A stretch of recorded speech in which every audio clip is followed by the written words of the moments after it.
శ్రీరామచంద్రాయ నమః. శ్రీ సీతారామాభ్యాం నమః. శ్రీమద్ వాల్మీకి రామాయణము కిష్కింధకాండము 27వ సర్గము.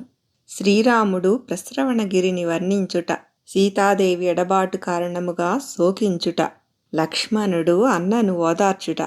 సుగ్రీవుడు వానరులకు ప్రభువుగా పట్టాభిషిక్తుడైన పిమ్మట శ్రీరాముని కడకు వచ్చి ఆయన ఆశీస్సులను గైకొని తిరిగి కిష్కింధలో ప్రవేశించెను. అనంతరము రఘువరుడు లక్ష్మణ సహితుడై ప్రస్రవణగిరికి చేరెను. ఆ ప్రస్రవణ పర్వతమున పెద్ద పులులు మొదలగు క్రూర మృగములు సంచరించుచుండెను. భయంకరమైన సింహగర్జనలు ప్రతిధ్వనించుచుండెను.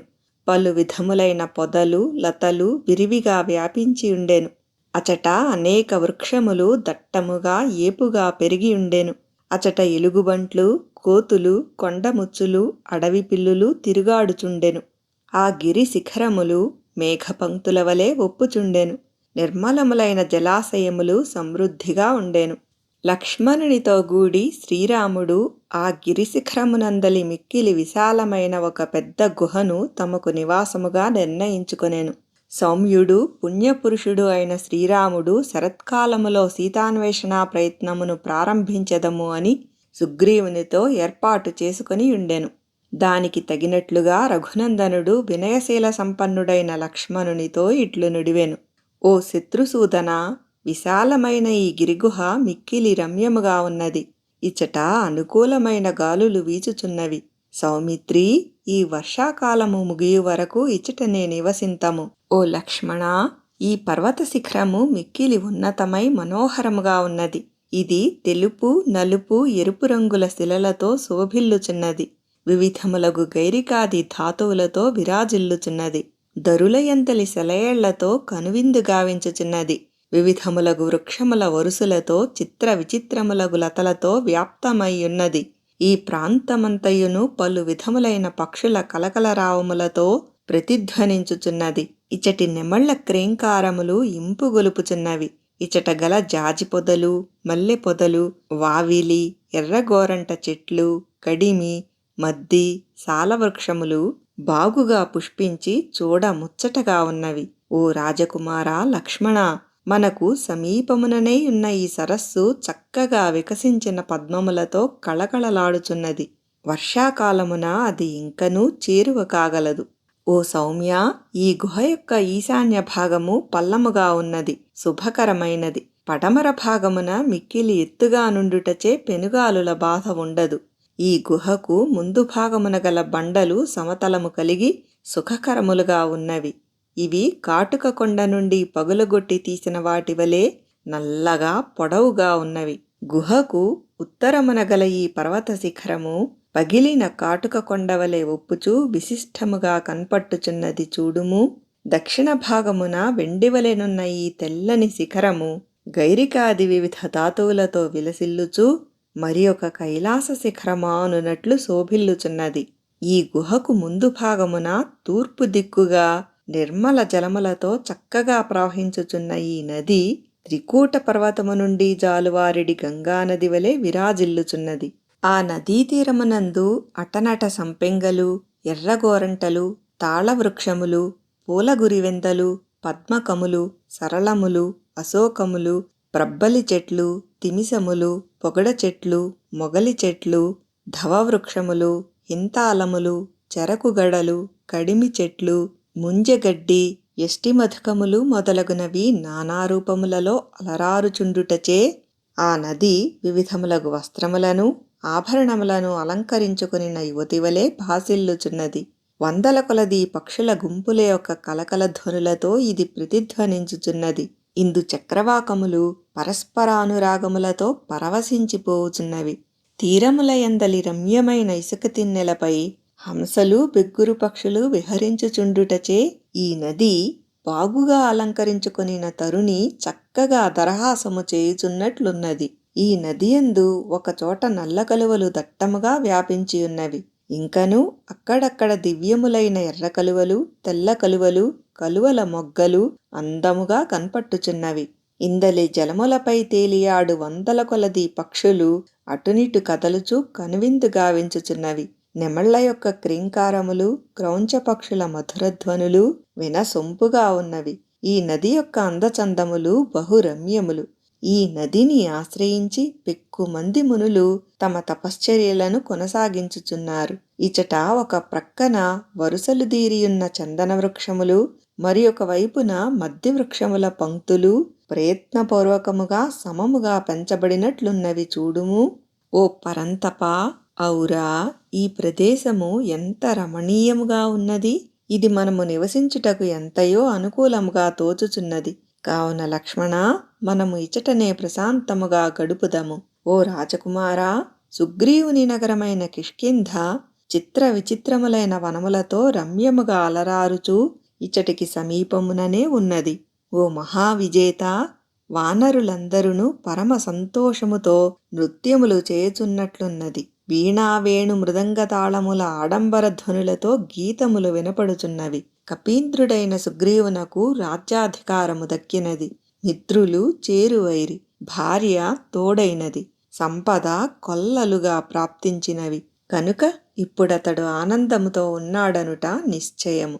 ఇట్లు పలికిన పిమ్మట శ్రీరాముడు ఆ ప్రస్రవణగిరిపై గల గుహలో చక్కని ఒక లతాగృహమున లక్ష్మణునితో గూడి నివసింపసాగెను. ఆ పర్వతము పువ్వులు పండ్లు సమృద్ధిగా కలిగి సుఖజీవనమునకు అనువుగానుండెను. అట్టి చోట నివసించుచున్నప్పటికినీ ప్రాణముల కంటే మిన్నయైన తన భార్య సీతాదేవి అపహరింపబడి దూరముగా ఉండుట వలన ఆమెనే స్మరించుచున్న శ్రీరామునకు అది ఏమాత్రమూ సంతోషమును కలిగింపకుండెను.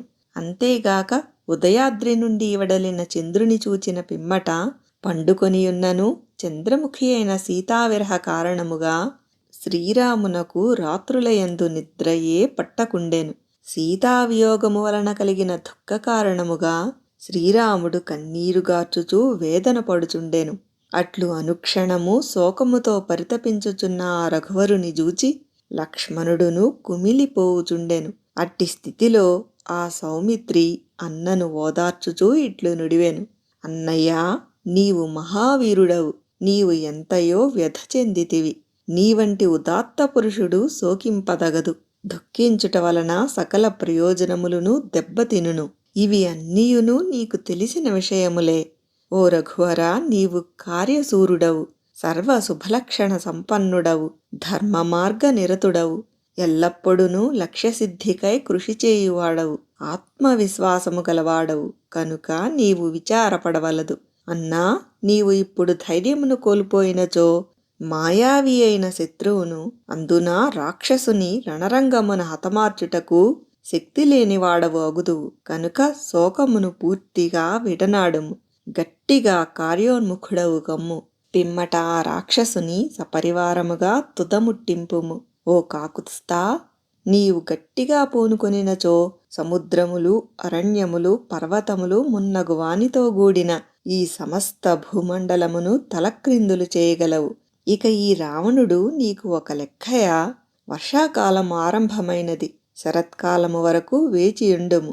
పిదప రావణుని, అతని సేనలను, కడకు రాజ్యమును నీవు రూపుమాపగలవు.